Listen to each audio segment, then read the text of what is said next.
Why don't we start with a little presentation of yourself? Where are you and where are you talking with me just now? Brilliant. So, hello, Obehi. Hello, listeners and viewers. My name is Annecha Smart, and I am joining you all today from the United Kingdom, from England.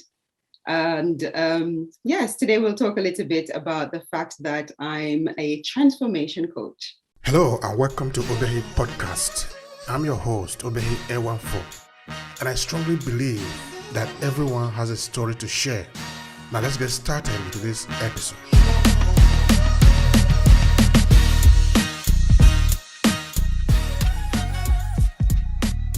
All right, now, Anisha, let's start with you. As we read on that, everyone has a story. So we're actually trying to hook up to you as a person rather than what you do. Of course, that is also important, but we pay attention to who you are. That is more important for us.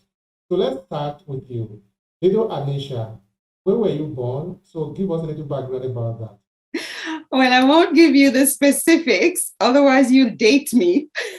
Oh, don't worry. Date meaning determine my age, but I was born in the late 1970s. And the year I was born, I'm pretty proud of, because when you check history, there have been so many dynamic things that have happened within that particular year. I feel really special to have been born then. I'm a January born. I'm a January born individual as well. So I was top of that year, which is just fantastic. But yes, I'm from Jamaica originally. I grew up in Jamaica, my island home. Very proud to be Jamaican. That's the place where you get, by nature of just being Jamaican, you become tenacious. So yes, that is my heritage in terms of where I'm from.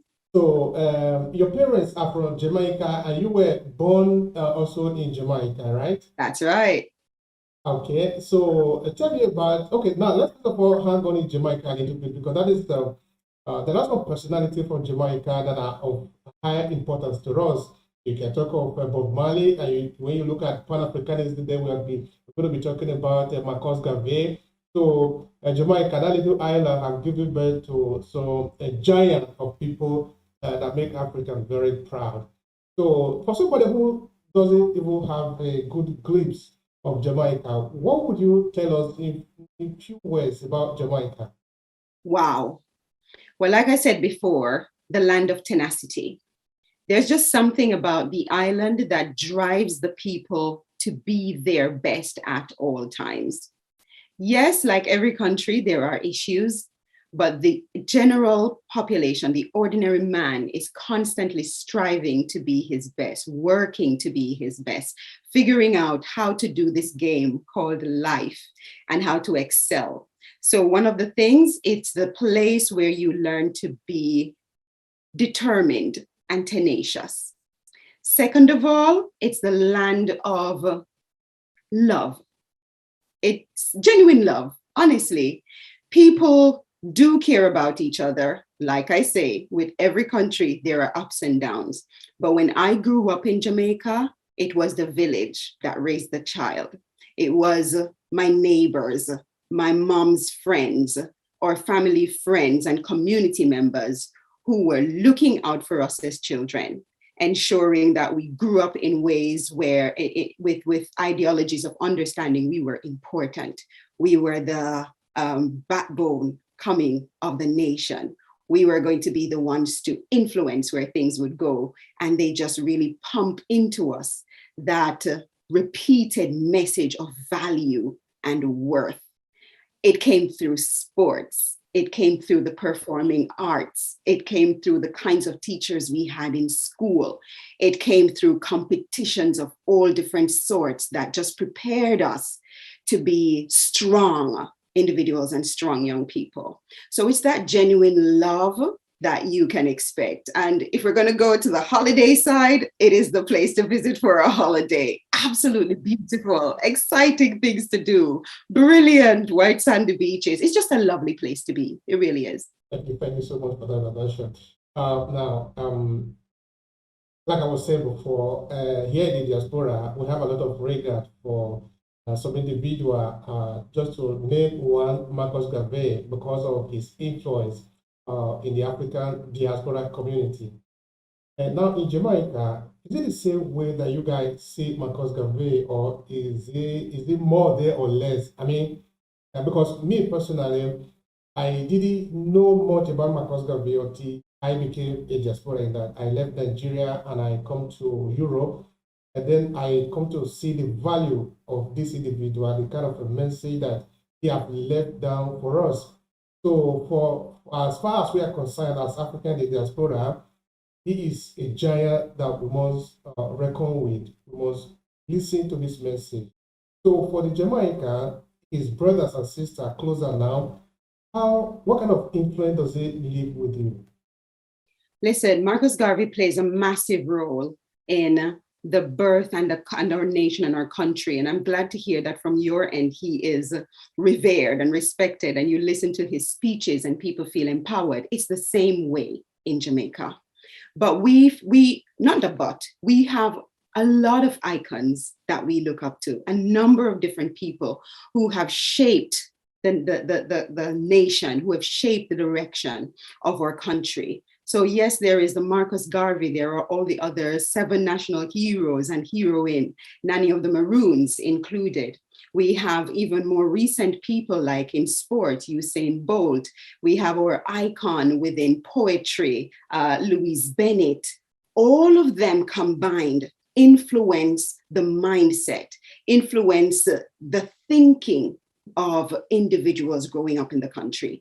We study them in school. We look at their speeches. We look at the things that they offer. We are influenced by the poetry that is written.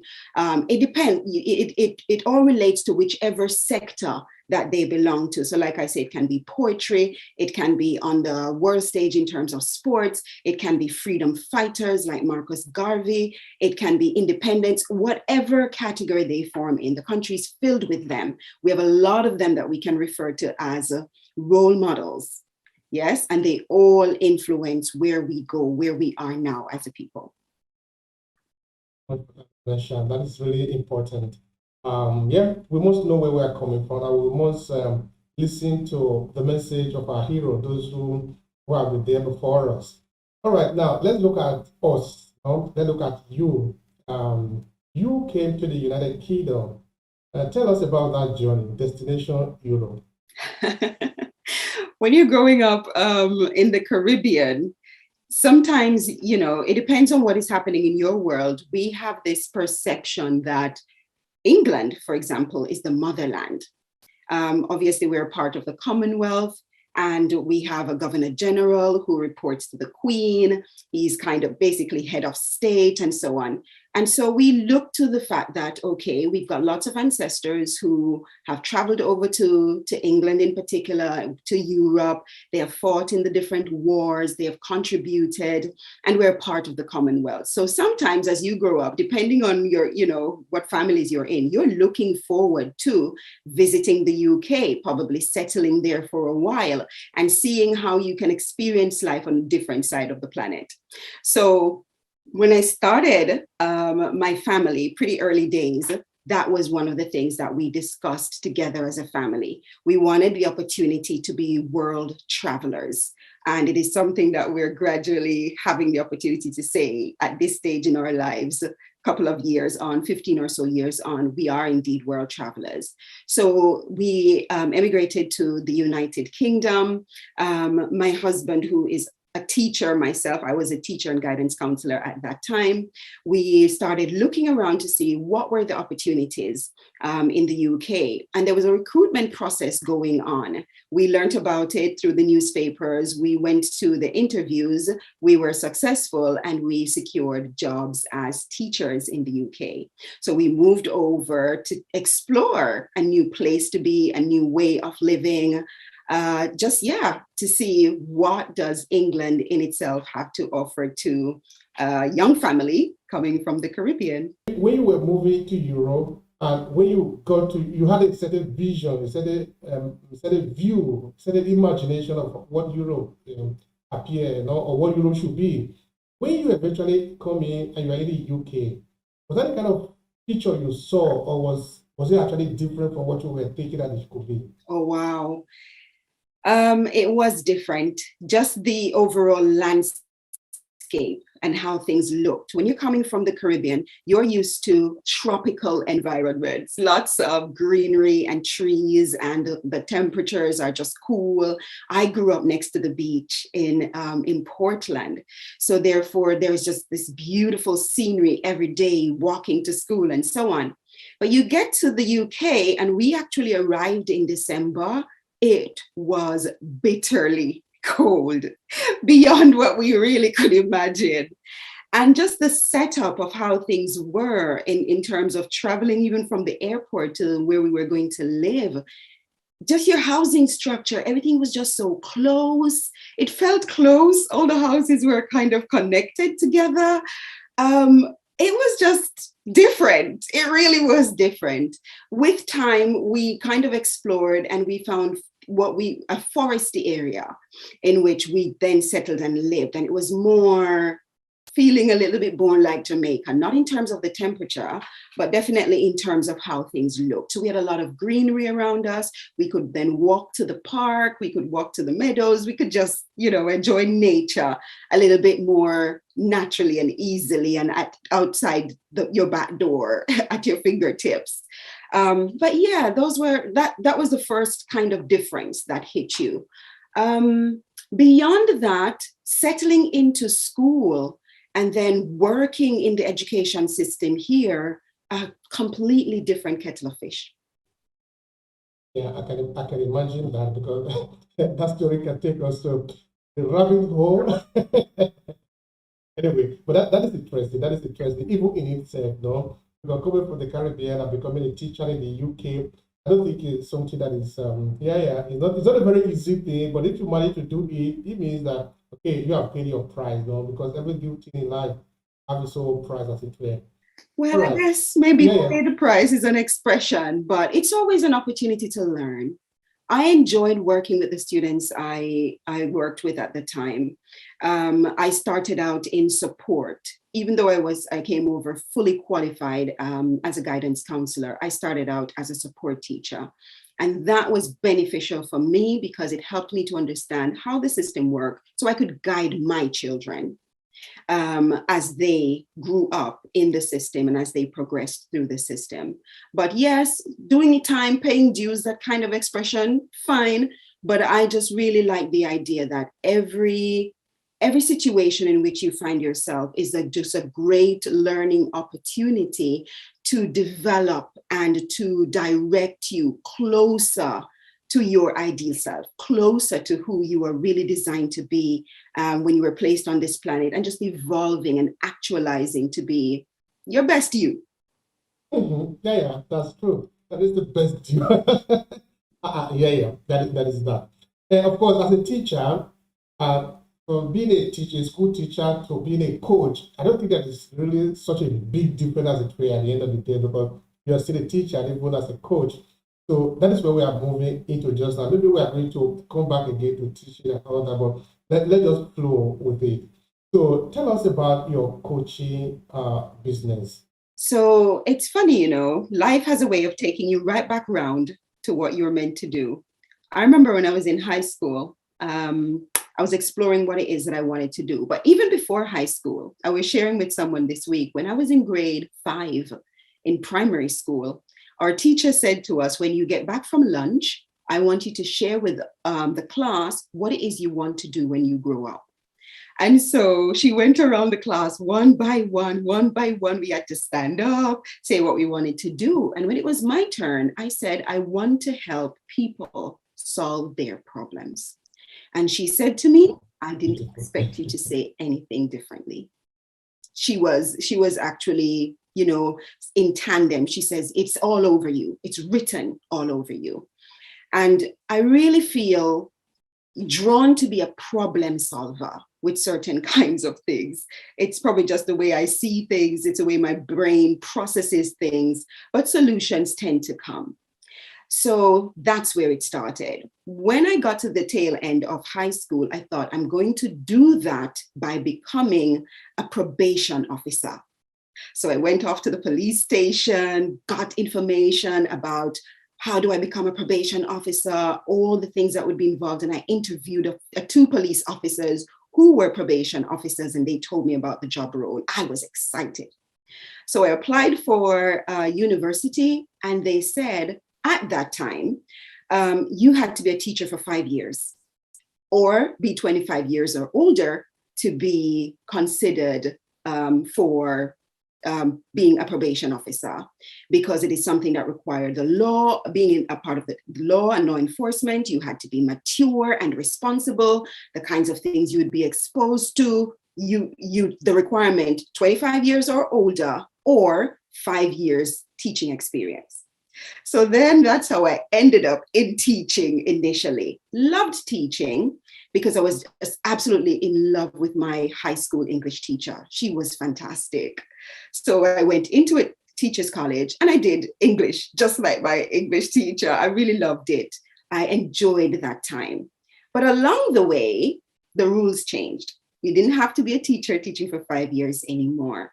And by the time I got around to applying again, I started a family, had children, didn't go back into probation or social work, which it would lead me to. But because I was having children, I thought, okay, I applied and I got through, but they said, because your family is young, we would recommend you spend another year or two with your very young babies before getting into probation and social work. So I had to defer that again. And in that time, I thought I will keep myself busy. So I loved counseling. I love problem solving, and guidance and counseling is one of those ways you had the opportunity to help families, help students, help others to solve issues and just progress to be their best selves, right? So I did my undergrad in guidance and counseling, and then I started working as a guidance counselor. Loved it, loved it, loved it, loved it, loved it so much, really loved it. And then at that point, after practicing for about 2 to 3 years, my husband decided he wanted to move to the UK. So we came to the UK, and then I got back into education. And from there, I did a number of different roles that used up my counseling skills as well as as teaching. So I worked as a mentor, I worked as a student support advisor, and I just kept accessing roles that made use of my counseling skills. Then I volunteered as a children's counselor. Loved it, loved it, loved it, loved it, loved it. Really loved it. It was something that just really pulled at my heart. And I started going into things like working with charities. So I worked with like Women's Aid and supported families who were fleeing domestic violence and domestic abuse, offered in the community programs for the children who probably were experiencing these kinds of things in their homes, and giving them coping strategies, and things like that. And the experience here for me in England has been a phenomenal one. I've loved every leg of my journey here, every leg of my journey, whether that's been in school or not. And then from there, I started traveling the world again, and went back into education, went back into certain other things, teaching English as an additional language to speakers of other languages, whether that was speaking Arabic, Chinese, whatever. I started traveling again. And then I came back to the UK, and it was time to figure out, what will I get up to now that I'm here? And there was a pull inside me to go back to the original thing, helping people solve their problems. And that is how I worked my way back into coaching. So when I thought, okay, let's get some training going, I trained as a transformational coach. And what that means is I work with people to solve whatever their issues might be. I'll tell you about the type of people in my niche area, but I do work with people with any issues to assess the mindset around the issues that seem to be to be obstacles, things that are stopping them from moving from point A to point B. I work with them to close the gap so that they can actually achieve what they would like within a season of their life. It is not a one-off type session. We work through a number of sessions until they get to meeting the goals and the objectives they have in mind. Talking of the objective and the goal they have in mind, one of the problems a lot of people have these days is that they don't even know the goal and the objective they have. Now, when you meet those kind of people and say maybe you really want to help them, where do you start from? Super. It's a great question. That's a good one, Obehi. It is true that some people are, clueless, but this is what is great. People are at a level where they know. People who access coaching, they know something is off. They know they're not feeling fulfilled. They know they're not feeling completely satisfied. So within my toolkit, and every coach will have their own set of tools. Within my toolkit, I have different strategies that I can pull on that will help them to, if they can't identify, help them to identify aspects of their lives and how things are going. So we evaluate the finances, we look at relationships, we look at work setting and career, we look at physical environment where you live, where they're located. We look at all aspects of the life, spiritual well-being, emotional well-being, health. We cover all of those, and they can, for example, rate themselves on a scale. That's one of the basic tools of helping someone to identify what area, what aspect of my life would I like to work on? What is there about this particular part I'm not satisfied with at this stage of my growth and development and position in life? And then that's when we can help them. I help them to set the goals. That's just a basic beginning. When you begin to work towards something, there is so much resistance that can surface because your brain, your mind has become comfortable with functioning in a particular way. And whenever you begin introducing something new, resistance comes in. And at that point, that's when the magic work begins. Identifying those things that can be obstacles, identifying those things, not just can be, that are obstacles. We all have blind spots and we can't see them. But when you've got a trained coach, they help to capture whether these be limiting beliefs. Often they are limiting beliefs, things that people don't even realize they believe about themselves. It might center around, I'm not good enough, I'm not confident enough, I'm not pretty enough, I'm not worthy. That's such a big one. I'm not worthy enough. Who am I to have a voice? Who am I to have something to say to the world or to share? People may feel they're not worthy enough. And it's funny because, if it shows up in your finances where you think, I'm not worthy to be earning 100,000 euros per year or per whatever, it shows up in every area of your life. I'm not worthy of the best spouse. I'm not worthy of this kind of work environment. I'm not worthy. And it's about capturing that and working through where does it show up in all areas of your life, going through the activities and processes that will shift that for you, going into the nervous system and fixing those aspects that will create resistance that may stop you from working towards this, and then designing a blueprint, a plan that takes that individual exactly to that goal. And Obehi, when they get there, it is one of the most exhilarating experiences. They're absolutely hitting that place called fulfilled and contentment.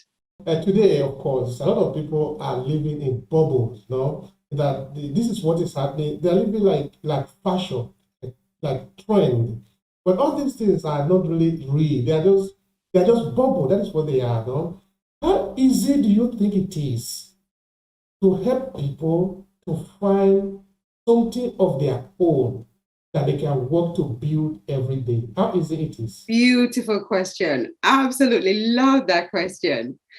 Part of my toolkit is work that I do centered around identity, answering that pertinent question: who am I? Once individuals connect with who am I, why am I here, just answering those two questions, that is where the gem and the gold comes from in terms of helping an individual to find, pursue, and fulfill their calling, or what we call these days their purpose. I believe, and I think we all could attest to this, there is something inside us that pulls us towards particular interests. Now, like you've mentioned, things like Facebook, the media, theatrical, present kind of things like movies and so on, can detract and, delay that focus that should be on the who am I and why am I here? Yes? And just become that huge distraction that takes people away from that inner understanding of self. This is why I love coaching. For me, coaching is about the inner game. Who are you innately? Who are you if you're not bothered about the likes? Who are you if you are not influenced by certain kinds of movie stars, celebrities? Who are you at the core of your being? And my identity work that I do explores that.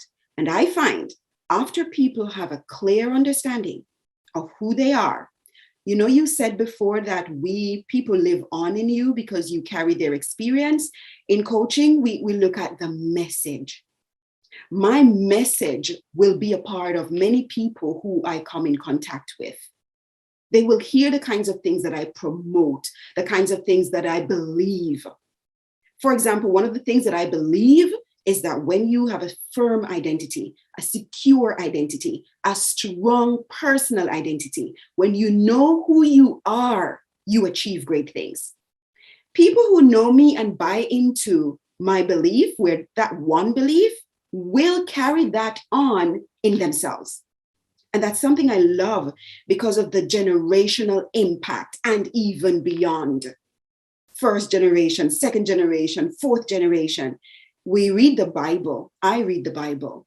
And there's a part that talks about the characteristics and the traits of individuals that move on to the third and fourth generation.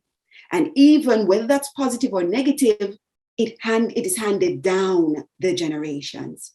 I love the change that happens for people when they do identity work, because it filters down the generations, the clarity of who we are as individuals and what we're here to accomplish. So you asked me, how can we help people? One of the techniques, one of the areas that I focus on is this idea of understanding who you are. And from there, Obehi, a vision can be crafted out. From that place, your values are identified. From that place, the secure, innate being of who you are is embraced. And there is something in that innate being, the part of you that nobody sees, the part of you that, you can be talking to yourself in your head and we don't hear. There's a part of that is set free to guide you as to where it is you're supposed to be going next, what it is you're meant to be doing, and how you gradually get there. But if that voice is clouded out by social media, Facebook, Instagram, whatever, and I'm not saying that these platforms and these media are not important, they are. But when you've got an understanding of who you are, that's when you use these platforms to your advantage, to get your message out and to help to reach the world, heal the world, help the world. We are all here to help each other, believe it or not. That is really true. That is the central message at the end of the day, that we are here for each other. And I think Muhammad Ali once said that The service to other is the rent we pay in our room on earth, which means that we are temporarily here. We should understand that that is the truth. And it comes back to the service again. You must render service to other people. And that is very important. Now, before I move to the toolkit, because you made mention of toolkits that you use, because I find it very important. That might drag us to our culture. I don't know, but I'll come to that in the next question. Now, I'm trying to even understand, how do we even get to where we are today? Because I want to believe that maybe in the past, people used to be more focused or not. I don't know, but I'm just thinking whether it is, whether the kind of world that we live in today make it easier for people to be disoriented, to be detached from themselves. Because from your explanation, somebody that is paying attention will understand that this journey that we're talking about is not actually the journey of look outside for the solution. No, it is look inside for the solution. The solution is inside. Therefore, the journey is inside. You are going to go inside. And that may appear to be very simple, but it is more difficult because if you want to pay a trip from maybe Berlin to Frankfurt or to Paris, you just pay a flight ticket and they take you there. That is easier than you taking a trip inside yourself. That is why I think Les Brown was saying that sometimes we do need help to even travel within ourselves. It is So not. the question really is it a question of the time we are living in that is responsible for this, or we are just like this as human beings? How do we get to this point that we are almost lost? Wow. When we were, we can see where things changed as we go through history. The more we became a global village was the more people became, I'm going to use your expression, a little bit lost, or probably a tad bit lost, a lot lost in some cases. But it is this issue of the world becoming such a smaller place and everyone being aware of everyone else and what is happening here and there. We were no longer villages. We no longer were villages where we just in charge of a small group and we were working at expanding and developing and growing. I can pick my phone up and I know what is happening anywhere in the world. And so that kind of influence keeps the mind. Remember, our answers for everything really lie in our mind, that inner game. And like you say, Les Brown says we need help. And I agree with him. I love Les Brown. He's one of the motivational speakers that I listen to when I have the opportunity. But that is the case. How did we get here is your question. It is just a process of development and globalization and world wars and all these things that have factored into who we are. It's complex. We can't just say it's this one thing or it's that one thing. As human beings, we are evolving and mind is working. But mind can be influenced by other minds. These days we hear a lot about masterminds. One mind probably mastering over another. Or mastermind in the sense of my mind has this solution to this kind of issue. And if you buy into mine, then you can have X or Y, just like me. But you're quite right. We really need to go inside to our own minds. Understand what is going on, what should be there, who we are, yes, and bring that to the table, bring that to the fore. So it's too complex. It is a lot of things, slavery, wars, globalization, development in technology. It is a lot of things, but some of them have been mismanaged, some of them have been abused. And so instead of us using these things to advance who we are, some of these things are kind of using the populace, using us. So it is complex. And that is why I love coaching, because on a one-to-one basis, there isn't the economics behind one-to-one these days so much. Yes, but that's what I love. Why? When you are in that professional conversation, it's you and the coach who is working with you to get to where you want to go, to unpick the stuff that are just clouding down and covering over who you are, to unpick those things so you can find yourself again in relation to, and I'm not saying people are completely and totally lost, but it might be find myself and who I am in relation to my finances and how I should be following this. Find myself again, who I am in relation to my relationships. I'm not in a good relationship with coworkers, with family members. Who am I and why is that not working? It goes back to going back to the inner being and rectifying things there. So how did we get here? Tons of complex reasons, tons. But I believe in the process of what I do. I believe in transformation.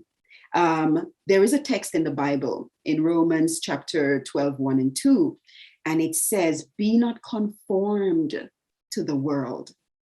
Don't just buy into everything that is happening around you in the world, in technology, in this sector and that sector, but be transformed. How? By renewing your mind. The Bible gives us the answer. Renew your mind. Keep checking in with yourself. Keep checking to see, what's going on with you. Renew your mind.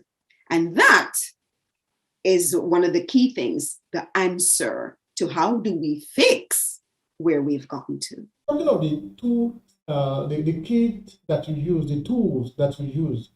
I remember throughout last year, 2020, we pay attention to the question of self-improvement in a particular way, life purpose.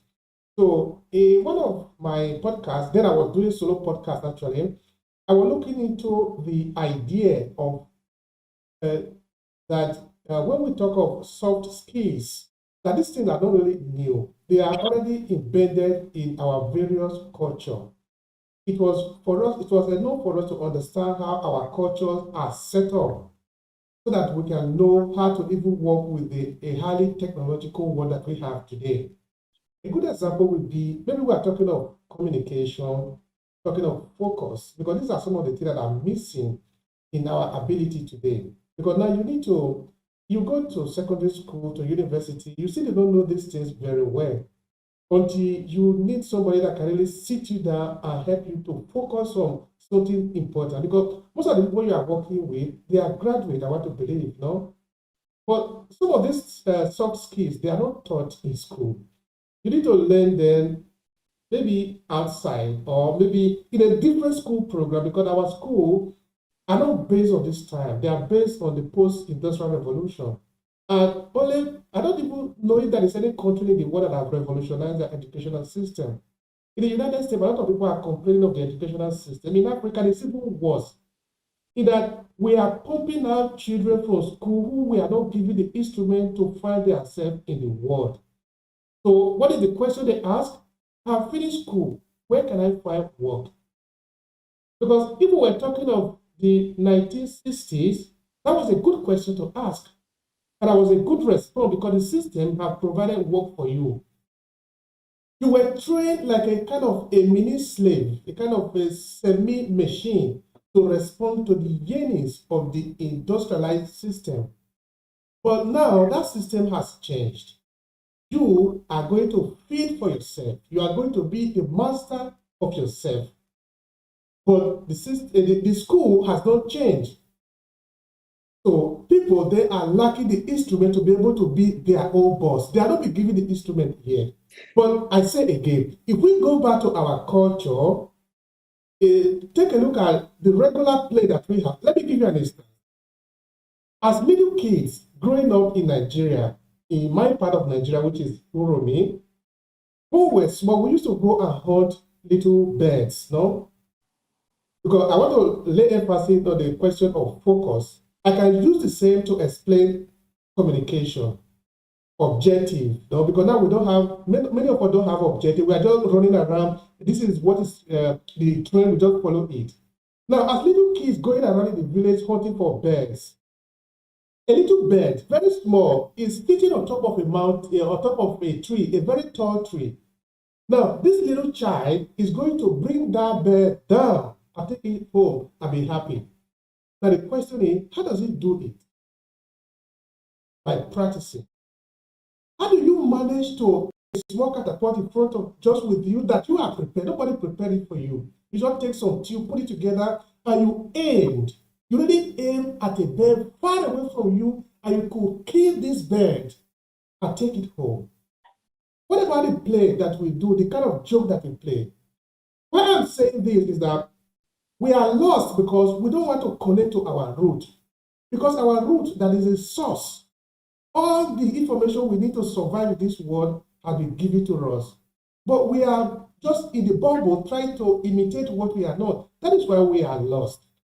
So coming back to the tools, what do you use to help these people understand? Because if we talk about philosophy, it becomes difficult because not all of us are philosophers. But there are very simple examples that we can really look into and understand what we are talking about here. Please help us there. Okay, so wow, you've said so much. You're just lighting me up. I like that question. But I'm going to speak to one particular tool that I use. And this tool I tend to go to after I've done identity work with an individual. So when they get to the stage of understanding who they are and mapping out from there their value system, I then take them into what is called life purpose. Why am I here? What am I meant to do? Yes. And in that life purpose work, which can take up to even 12 sessions, depending on who people are and how quickly they, go through the process and how real. In coaching, Obehi, you've got to be real with yourself. There's no way you're going to hide stuff. So we contract those kinds of things at the beginning so people understand they're safe to be. It's a non-judgmental environment where you can be open and naked. You can be really genuinely yourself. Okay. And from that place, we begin to understand. Now that I know who I am, we're going to answer, why am I here? What am I here to accomplish? In a lot of what you said, we recognize this whole influence of, for example, the industrial age. School systems were structured in different ways. And at the end of that, there was a job to be passed on. But now we are in a different age. We're in the technological age. We're in the age that requires soft skills. We're in the age that requires technological related skills. The two sets are important. And we're in the age where maybe no one is going to be offering you a job per se. You're now going to be the individual to create that job. Just like you're saying, Obehi, what skills did that individual use to identify that bird, work out a strategy to get that bird down, and take that bird home? Something that they figured out and processed.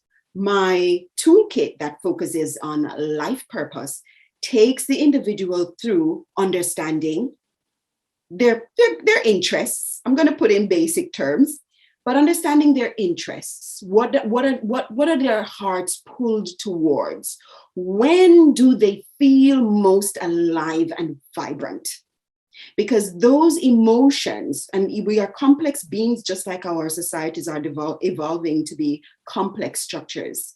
But one of the things that help to give us information is our emotions. So, for example, within my toolkit, there are certain places we go in the emotions to see what really brings you alive. When we identify a number of different things, then we go into deeper work to explore those things. What are, for example, the messages that come out from you in those times when you are most alive? Who are the people you feel most connected to in those times? What activities are there that really drive you in those times?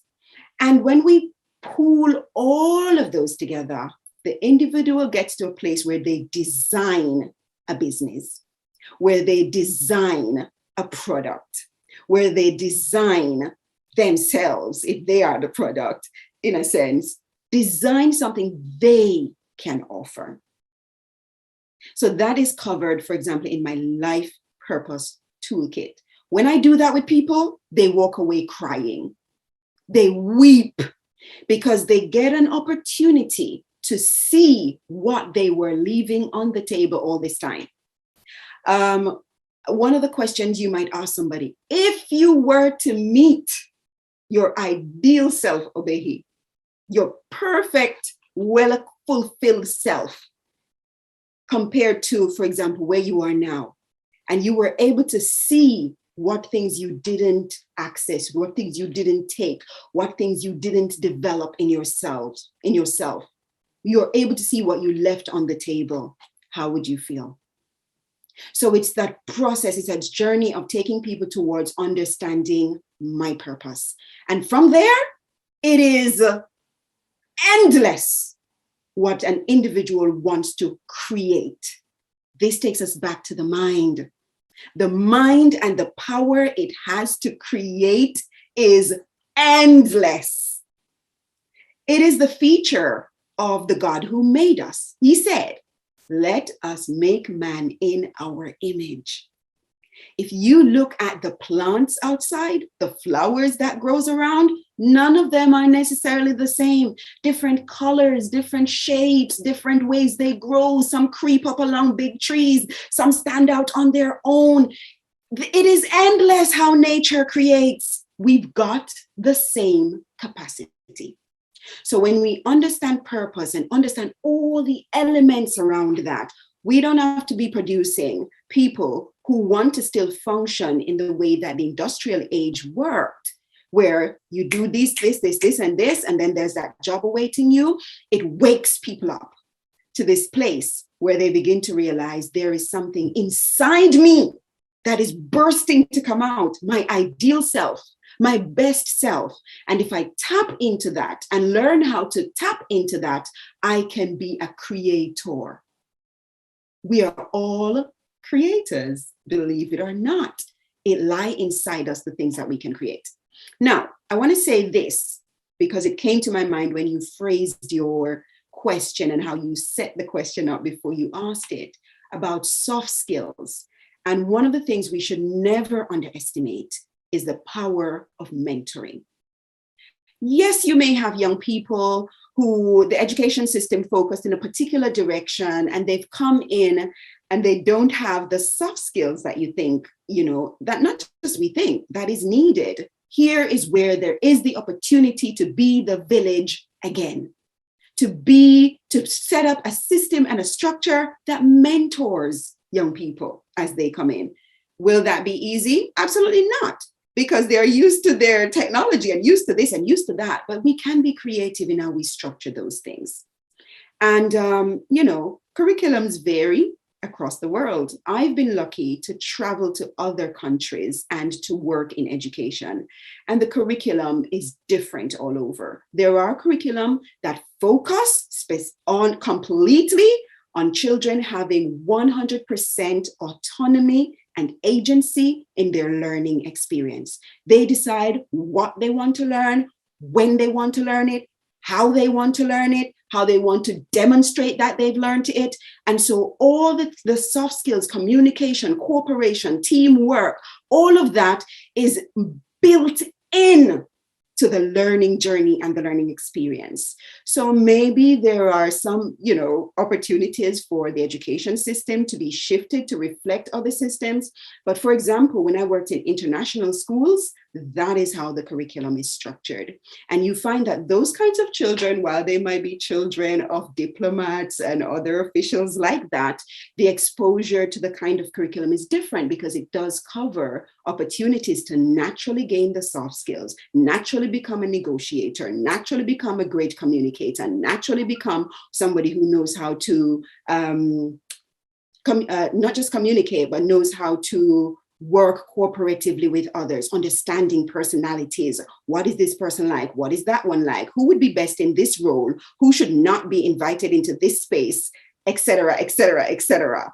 So it's just about, exploring what is there, what's not working, and education-wise addressing that as well. It's good that you concluded that those the kind of system is available only to the privileged few. Yes, of course, they really do exist here, but we are looking at actually the general education for the people, because it is true. If a society is well organized, the educational system were to help you become yourself, not become something else, no?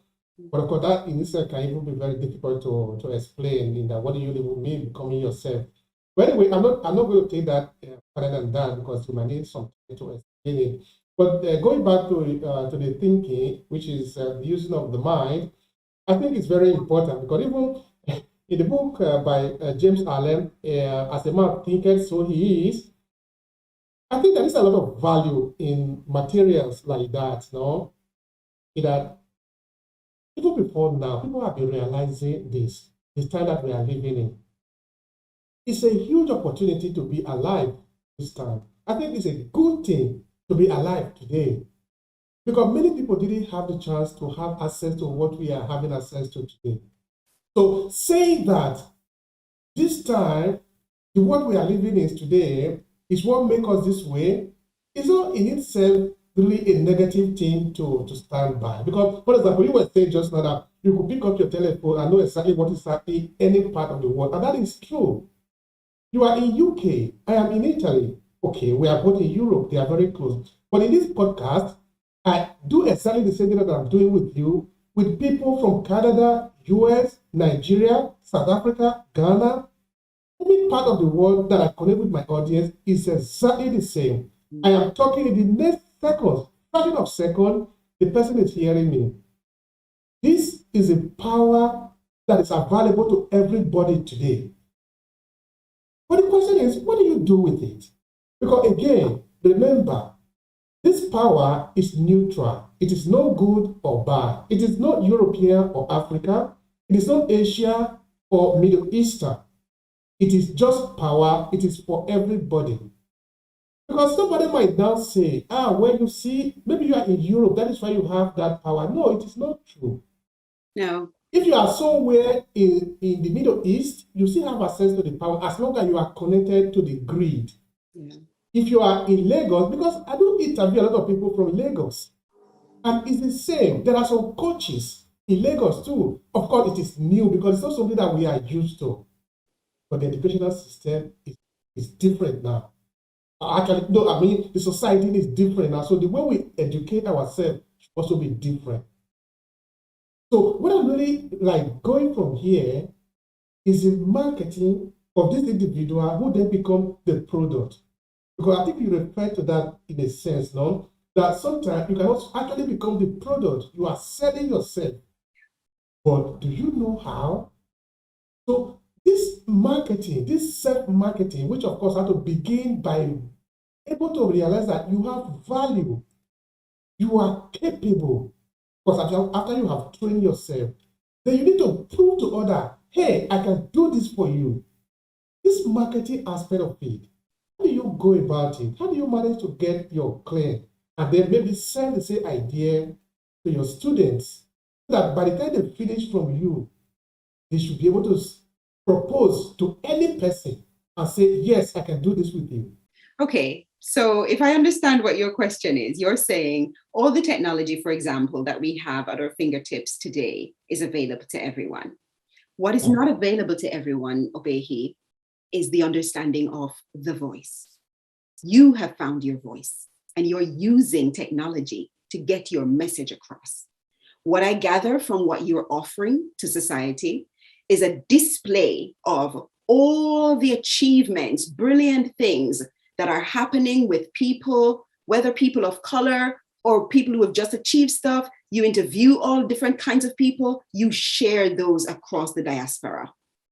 And so those who do tune in have different voices that may influence, ignite, trigger something inside them to want more, to want to be more of who they genuinely are.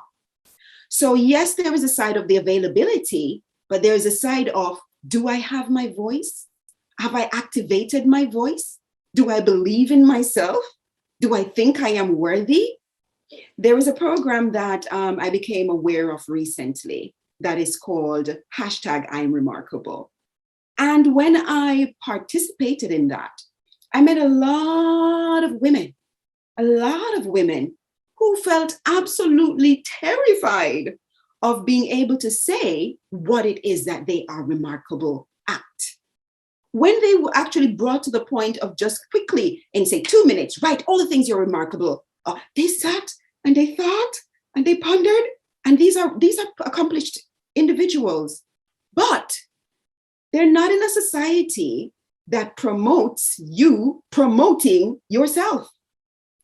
It is probably regarded as being a little bit cocky, being a little bit of a show off, and so on.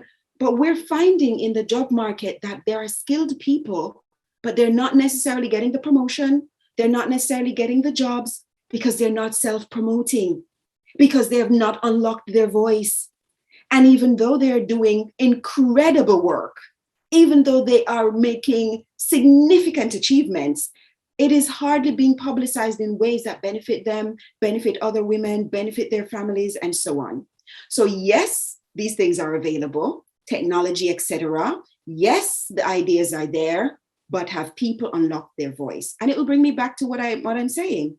Coaching is one of those opportunities to find your voice. So now I know my identity. Now I know my purpose. How do I activate my voice and get this done? What are the different tasks? Not everyone will be, for example, on social media. Not everyone will be in the public's eye, but you can influence in different ways. Are you going to do that as a writer? That's a possibility. Find your voice as a writer. You influence as a writer. Are you going to do that as an early years educator, or what we call here, for example, in the UK, a childminder, where you take care of people's children while they are off at work, but the program that you offer are positively influencing children's minds, because that is what you enjoy doing. Children between, say, birth and 3 years old or whatever. People have unique ways of connecting, even with the smallest of the small, 0 to 3 years old. The idea is understanding self, figuring out what you're here to do, unlock your voice, and become the influencer that you're here for. Let me explain this. We are here, as I said before, to help each other. I can't treat a medical condition that I may have without the help of either a naturopath or a doctor. So I'm either going to go the route of the regular system, synthetic medication, for example, or I might choose to go the route of naturopathy and use nature, things within nature, herbs and things of the soil and so on. But I can't address my medical issue if I don't have that training, for example. So I need the doctor, okay? Or I need the naturopath. I need the teacher. I need the preacher. I need all these different people within society to impact and influence my life in a positive way somehow. Some of these things, many people are no longer exposed to. And some of what they're exposed to might not necessarily be things to unlock their voice because of how it is presented. You know, you said, as a man thinks, so is he. We might be in a system that is downplaying thinking, because you change when you think and then act. Transformation comes through thinking and then taking action. You gain insight and then you move into action. No action, no transformation. So yes, we have all these things at our fingertips and we can design all these different things, but until you unlock your voice and begin to learn to use that as an influencer, whether you will write, whether you will blog, whether you will vlog, whether you will do a podcast, whether you will have something you present in on social media, TV, Instagram, you need to know who you are, understand your message, and then go into unlocking your voice and taking action. The people that you are concentrating on, your demography and the niche, if you want to call it like that. So who really are your audience precisely? Yeah. So I work with high achievers who have what I call invisible roadblocks. There are some minds among us that are extremely creative, philosophical, visionary, high achievers. But it's like they're going round in circles. and they're not really achieving the things that they can. It comes back to one of the things you mentioned, focus. For some, there's just so much going on in the mind. Their minds are so busy, so active, so creative, but they lack structure. So these things do not come to the table. They don't come to fruition because the structure might not be there. Procrastination might be taking over. Distractions become a big issue for them. Lack of skills or knowledge. How could I source funding for something I want to do? Different things like that. So my coaching brings solutions to high achievers who have invisible roadblocks and things like those invisible roadblocks, procrastination, lack of focus, things like those. Excuse me. So they have those issues, and I work with them to identify the blocks that are there for them, the invisible blocks, and then work through attacking those so all the creativity inside them can come to the fore. Because I've also worked in refuges, working with women and children who have been negatively impacted by domestic violence and by emotional abuse and manipulation, I work with that demographic as well. So I find that I do have clients who come in because they also have invisible blocks. These invisible blocks come into play because of the domestic violence that they probably experienced as children, or experienced in the home as a wife or as a husband or spouse of whatever gender. Okay. And so there are these beliefs, especially those around lack of worth.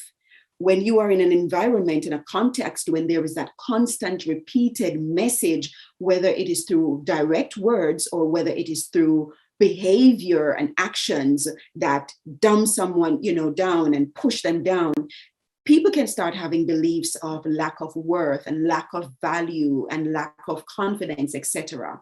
So individuals who have experienced emotional, that's a side I'm on more than physical abuse. Those who have experienced like emotional abuse, psychological manipulation, and it has wired certain thinking inside them. Many of these people basically freeze. They're going through life frozen. Yes, they're going to the supermarket and doing their shopping. Yes, they're having that conversation with someone if they get the chance outside. Yes, they're in high-flown positions. They are teachers, they are wives of politicians, they are husbands to some high-powered Nigerian bank woman, a bank manager. I'm just being cheeky now. But it's on both sides, it knows no gender, the psychological and mental abuse and manipulation. These individuals need to unwind from that. And that's a side of my work that I like as well. The neuroscience of understanding, how do I go into the nervous system, undo the messaging in the nervous system that has been wired into it. I'm so happy you brought up the book As a Man Thinketh, because all the mind is malleable. It can take in these hidden messages. Yes, take in these hidden messages and begin to shape an individual. So it's beautiful when they go through the identity work and the purpose work, and they get to this place where they understand self better, so that, they can unwind, put it that way, in their psyche, in their psychological well-being, in their nervous system, and create a new, a transformed identity, vision, understanding of who they are, and then rebuild their lives from that place. Oh, my audience, that's great. high achievers, and those who may have experienced emotional and psychological manipulation. Both of them will tend to have invisible blocks that are similar in some way, and then we can work through coaching to get them to a more productive place. Now, you are working as a psychology at that point, though, because you are trying to dig into the mind of the people and then have a key to unlock some things inside. Of course, with their permission, or sometimes without their permission. Because I look at the work of psychology at this point like a password, no? somebody can share the password with you, and you can have the password, maybe without the person really giving it to you. But at the end of the day, you are going to enter inside and be able to unlock some key. I think that is the work the psychologists usually do, in that you go to a typical psychology. This time I will also refer back to African culture, in that how we don't understand that even in African culture, psychology is something that is deeply rooted in our day-to-day life, even though we don't say it. I explain.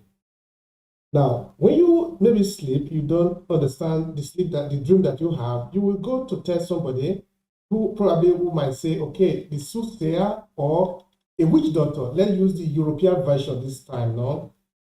Even though you're actually going to see a psychologist, that is what the role of a psychology. But what will the person do? He will begin to ask you some questions. Okay, but yesterday, what did you do? In your family, who are the people there? Are you in a good term with the people? Are you in a good relationship? This and that. What do you eat? By the time this person have done the treatment with you, we can maybe take a short time or a long time, depending on how it is. The person will be able to prescribe something correct to you on what to do. And when you do this, you can then regain yourself. And this can be something from mental struggles to maybe lack of focus, or anything that has to do with maybe knowing your focus, knowing your basis in life. I'm saying that for you to be able to do this, you need the collaboration of the individual. Okay, now back to Europe. Say maybe a woman have suffered violation, be abuse or something. Or let me give you some instance. In the immigrant situation, the refugee situation, some women that have been abused, even some men too, maybe in Libya before they cross over to Europe. Now that they are in the process, in the asylum seeking home, they have to pass through some psychological reconstruction, because a lot of things have gone wrong. Before you now get this person to talk to you, you need to be able to talk to them in a way that they can open up to you, because these are very deep things inside them. They don't just go around and start sharing it, no? I've had to deal with some lawyers here, because I do translation for these refugees. So I was saying, why do they give the negative all the time? They will say, okay, because the story doesn't make sense. But that the story doesn't make sense, even that we need to understand it. Makes sense according to what?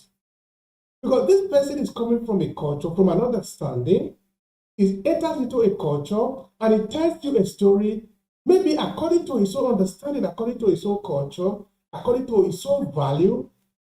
Maybe you don't understand his own value. That is why you think it doesn't make sense. Is that why it is? Or you think the person is stupid? So in this case, they will then bring in a cultural mediator who they have to interpret what this person is saying to what you are saying. I'm not just saying the literal interpretation. Somebody speak in Igbo, you need to translate it to Italian. That is not what it means. Also, the significance. What does it mean? So there is a difference between linguistic and grammatic. Somebody need to interpret what you are saying. What does it insinuate?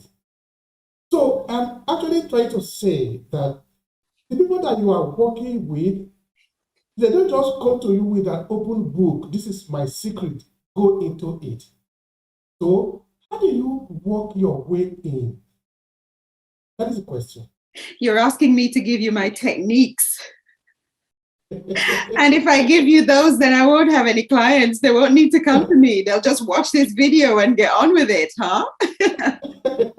You're absolutely right. I think you're even hitting on a deeper issue, because, for example, you're looking at asylum seekers or people from different cultures.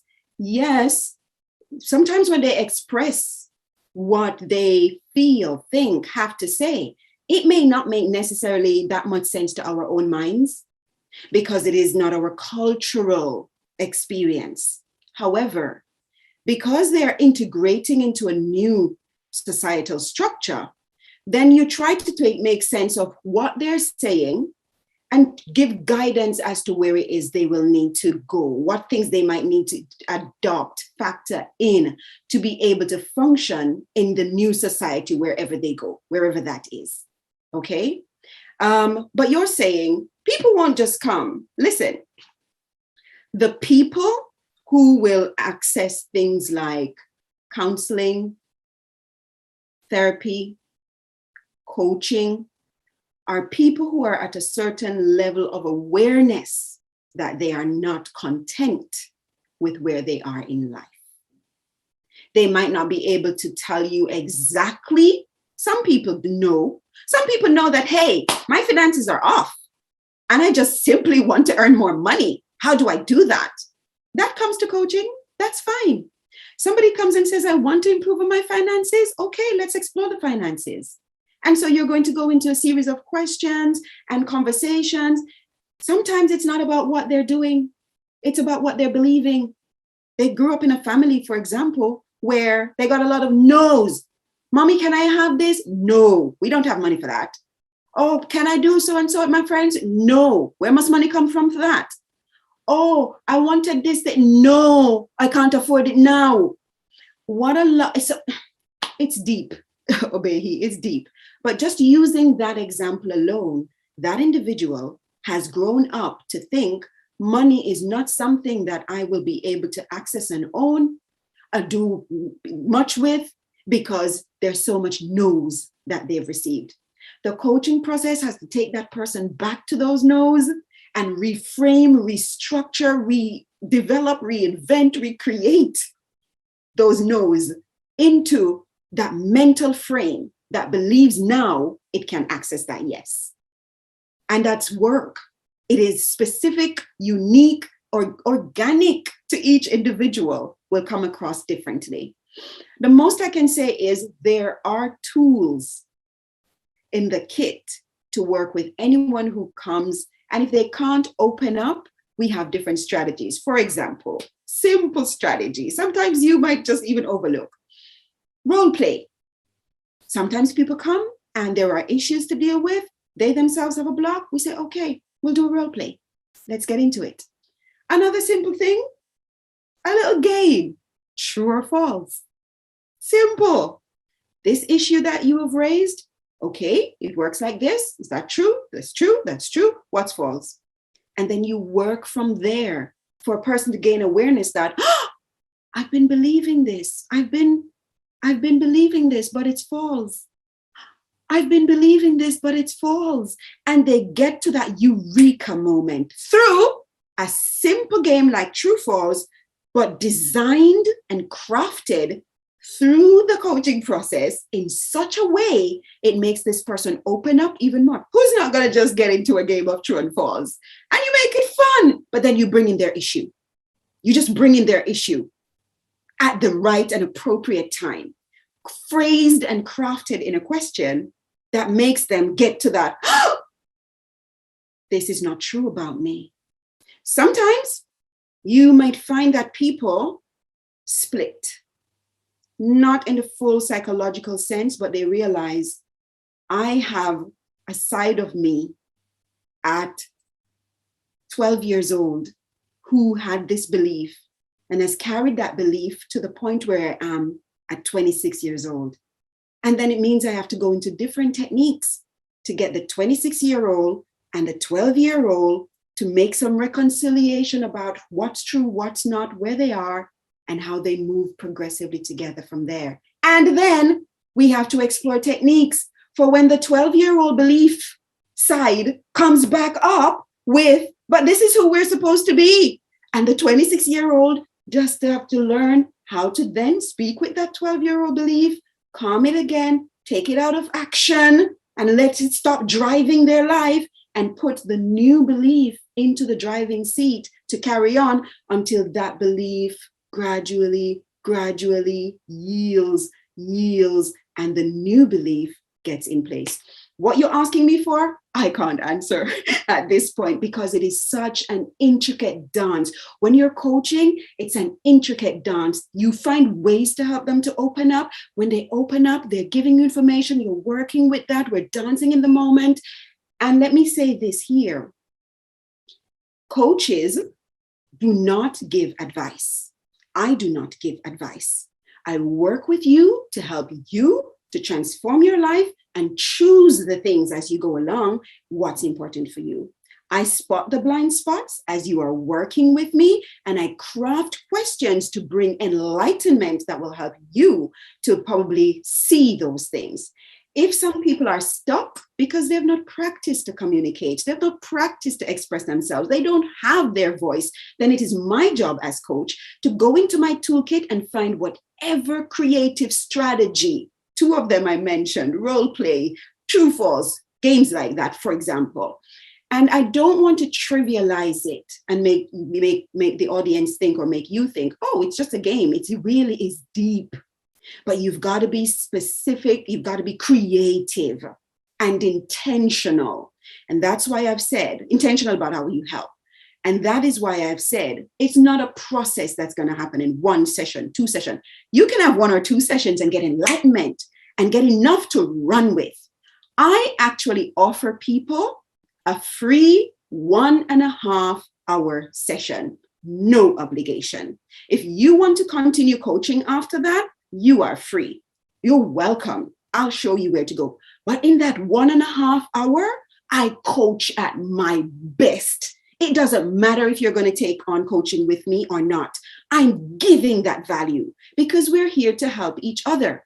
And people can have breakthrough in that 1.5 hour. They can gain strategies as to where they want to go next with their lives. I love the process. I really do. I love coaching. And it changes them, yes? But then there will always be other things that may crop up, and they'll probably come back sometime after to say, I've had great success in this. Really want to thank you for that. But now I'm stuck in this area. And then we can go back through a process that will address whatever those little areas are. Yes? So they won't open up. Don't worry. I've got tools for you. I'm not going to give them away in this space, but I've got tools. Yes. Right. Listen, it's loving people and connecting with people. And that's what it is for me. Once you sit in front of me and we're working together, I love you. I love you. I'm giving you the best. I've made sure to go through the nth of training. I love training. I'm always training. I'm always in a little program here, program there, or doing a bigger scale program, because you've got to keep with the times. You've got to understand in this age of technology, there are different kinds of issues obstacles you got to break down and help people to see so that they can make the changes. So you've got to keep on top of things all the time. So you develop strategies as you go along through the years because people are different. People fall in certain type of personality categories, but people at the same time are different. So it's an organic process where you work with people the way they are. Yeah. Thank you so much for that. I think it's powerful. Just looking at the way you structure it now, and imagine how powerful it is when it's going to be even live, where you are working with your. It's powerful. It's powerful. People leave the process. It's tears of joy. They leave the process with tears of joy because they uncover and they discover things about themselves they didn't realize, but it really is inside them. And they're really, they just need to become aware. And once they become aware, awareness is one of the places inside yourself. When you get to awareness, from that place, you can build any empire you want. You can be the ruler of your own universe and beyond if you want. Once you become aware, that's foundation to build on. Thanks, Annecha. Now, is there a possibility that we can bring in the cultural angle to this coaching thing, this dealing with people? But okay, let's look at it this way. The coaches are the director. They help you they direct you to your roots, no? They don't necessarily just break your head and plant in something else, no? They help you to find yourself again. All right. Now, this process, is it possible that we could apply some cultural thing? Maybe, for example, you are dealing with somebody that is coming from Nigeria. You can apply the Nigerian cultural value into the experience that the person is going through in a way that the person can better understand it, as against somebody coming from Russia or China. who have a different kind of culture. Because culture, us, is a way of life, the way that we have conditioned our thinking process. Now, for you to break that thinking process, but the people break it all the time. On the psychology do that. People who are expert execs in the business world, people who do international negotiation, they are very good in this. Otherwise, how are you going to be able to negotiate? So I'm trying to see the role of culture in the job that you do. Is there anything you can say about that? Now, the role of culture. One of the things, for me, culture is important. Inclusion, okay, let me speak to two sides, inclusion and personality, okay? Where do these fit in to include culture? I appreciate that there are cultural differences. Coaches who may function within industrial settings, within organizations that might have teams that they coach, they would focus, and if when I'm in that context, the focus would be on the two areas, inclusion and personality. Now, values are a part of every individual. Values show up in every culture. If you have a team that is diverse, you're going to be looking at creating inclusive practices within that group context that will allow the team to function optimally and effectively. That will allow the individual, for example, who let's say is from the Middle East, to be able to voice their perspectives, their ideas about different things, even in a British context that has other individuals from someone from Africa, two Europeans a part of that team, someone else from the Caribbean, whatever the mix. It is about being open enough to ensure that the inclusion is covered.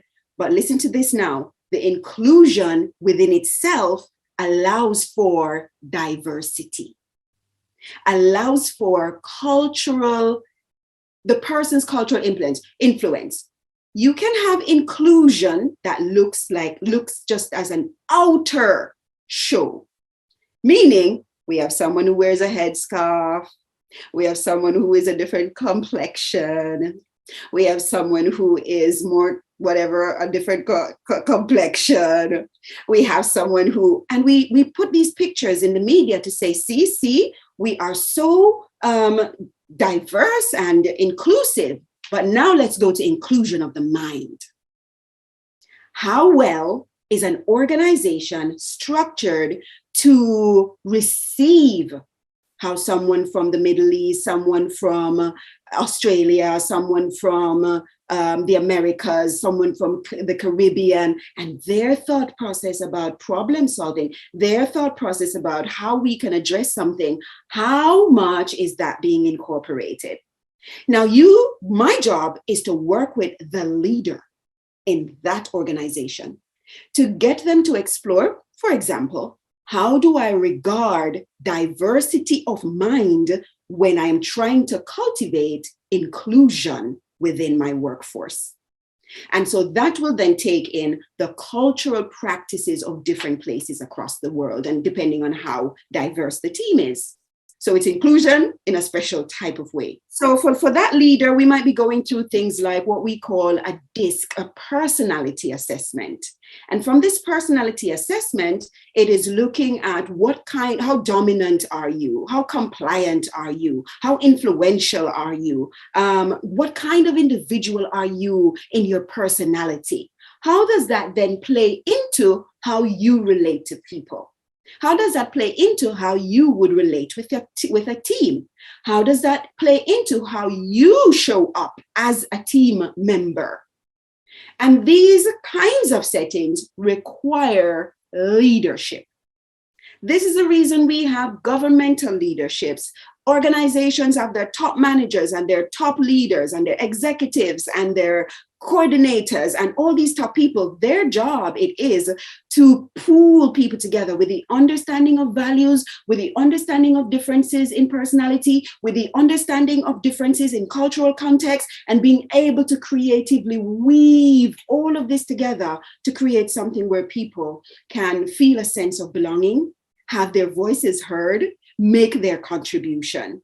It can be complex, a lot to cover, but many organizations are taking on the concept of having either coaching available for their teams or having coaching available for their leaders and managers so that they can craft into the organizations the things they want. It takes time. We're evolving. We're getting there in these kinds of thinkings. Some organizations definitely do better than others, but for the most part, we're getting there.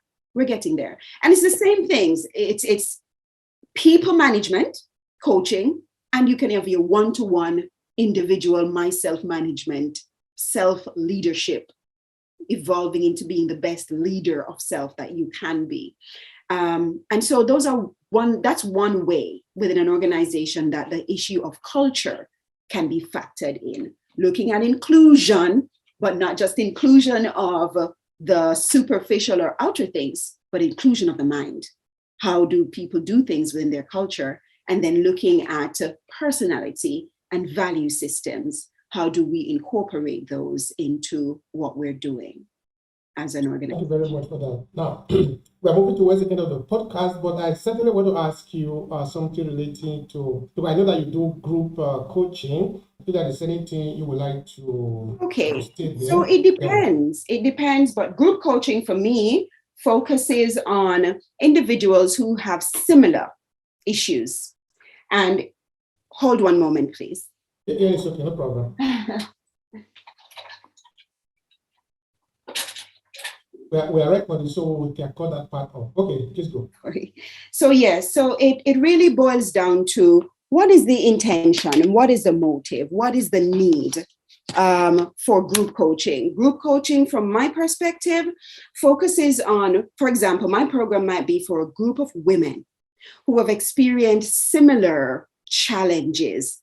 And so we come together in a way where, yes, it is coaching, but it creates the opportunity for them to learn from each other in a structure and in a setting where there is this shared experience, play out in slightly different ways for some, but it is defined in a similar way. And from that encounter, they are being coached, yes, being coached as a group, yes, but have the support of each other, learning from each other, gaining strategies from each other as they go through the process.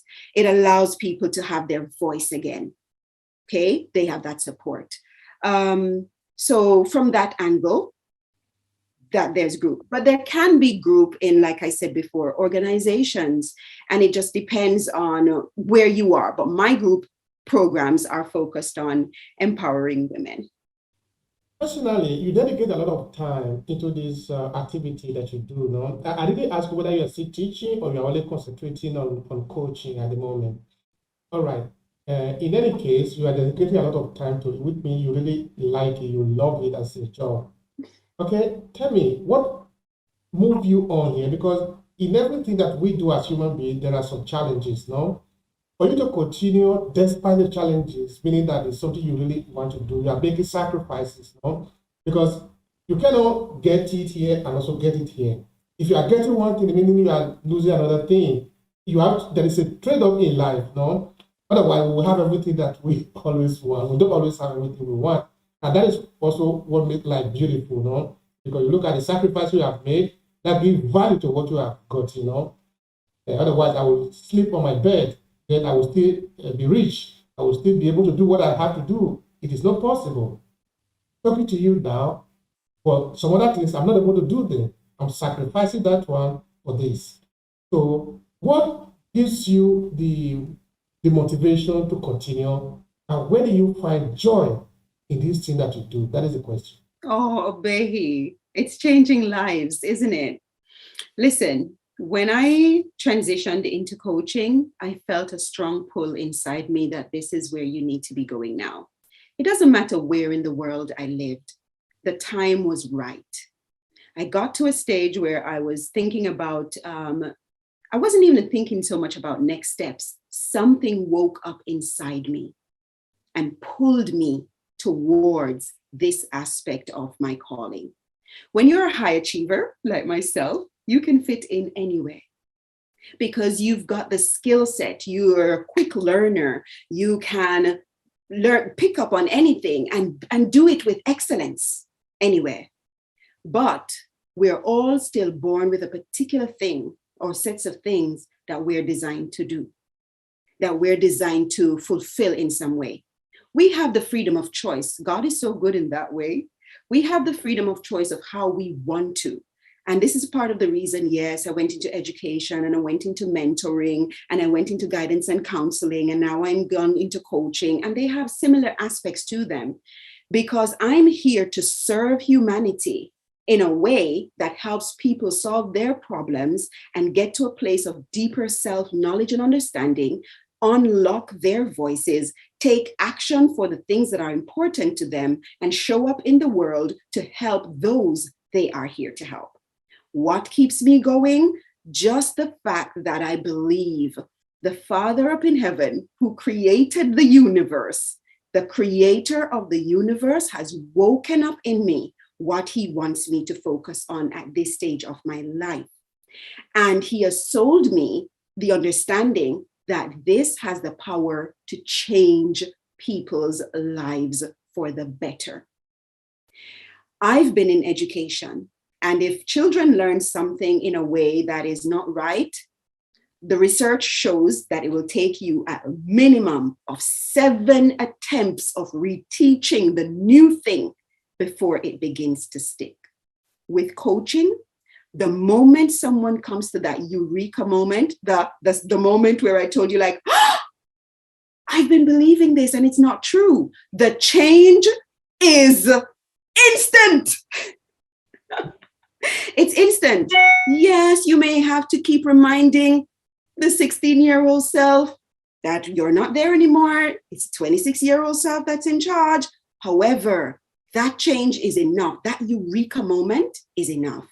The change in lives, the transformation, and the ability for that to influence generation after generation after generation, and knowing that doing what I'm called to do pleases the creator of the universe, that's what keeps me going.